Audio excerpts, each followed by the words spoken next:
This episode is brought to you by H1M. New horror. Subscribe now. Don't listen alone. Welcome to Haunted Grove, the podcast that drags you into the darkest corners of the supernatural. Each episode delivers chilling short stories of vengeful spirits, haunted places, and things that should not exist. These are true encounters with the unknown, told to unsettle, disturb, and stay with you. Are you ready to face your fears? Then step into the grove and let the horror begin. My name is Eric Trenholm. I was 17 the night my life twisted into something I still don't understand. It was November, cold and wet. I'd been thrown out of my house by my mother's boyfriend, a man who hated me from the day we met. It started over a stolen toolkit from an abandoned factory near the edge of town. I'd taken it, and I guess I shouldn't have. That night, the yelling got worse than ever. I packed what I could into an old duffel, and I left. I had $250 in the bank. For 2 days, I walked the outskirts of town, hiding behind dumpsters, sleeping beneath delivery trucks. No place to go, no plan. On the third night, I wound up in an old diner off Highway 50. A coffee bought me 2 hours of warmth.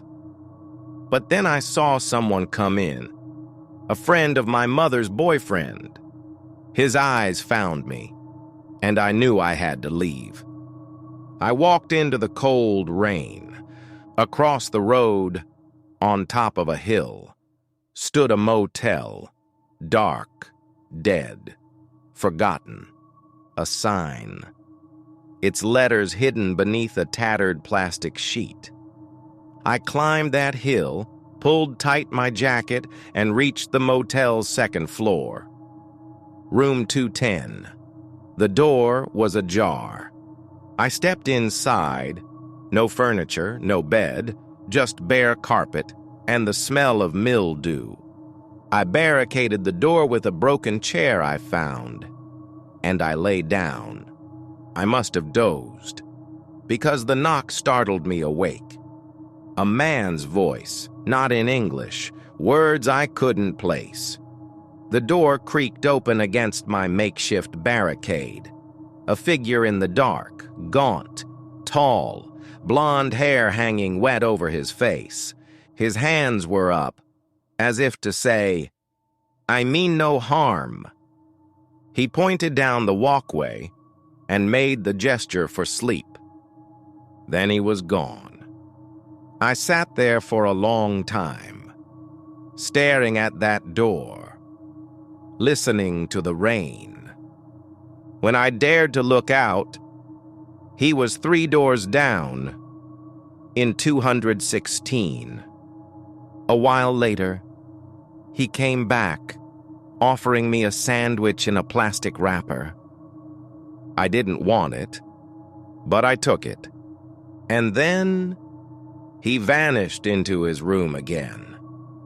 Hours passed. I couldn't sleep. The room felt colder. That's when I noticed the wall behind the dresser. The air moved there, just a little. I pushed the dresser aside, and I saw it. A hole, jagged, leading into darkness. A passage, cut through to the next room. I crawled through. Room 212 was worse, rotted, smashed, and another hole leading on. I went. Room 214, and then 216, where the stranger had gone. There, in the center, stood 4 tall mirrors, forming a box. Inside, a single chair, a candle, long since burned out. On the floor, pieces of glass and wood, each with a letter scrawled on it. The words they formed make the circle. He comes tonight. While he sleeps, I fled. But outside, a car waited, engine on, driver's door open. It was my mother's boyfriend's car.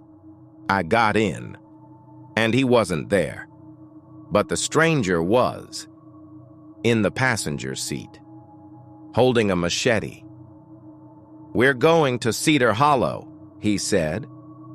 I drove, and at the bottom of the hill, I crashed the car. On purpose, I survived. He didn't. Years later, I found myself standing at Cedar Hollow Cemetery. No one left who remembered that night. No one left who cared. And as I walked between the crumbling stones, I wondered if whatever he meant to summon was still waiting for me.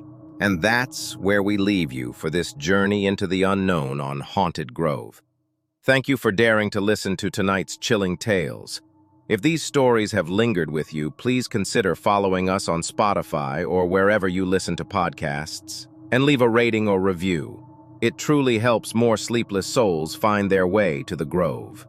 Join us again in 2 weeks for another descent into the darkness. Until then, keep the lights on and stay safe.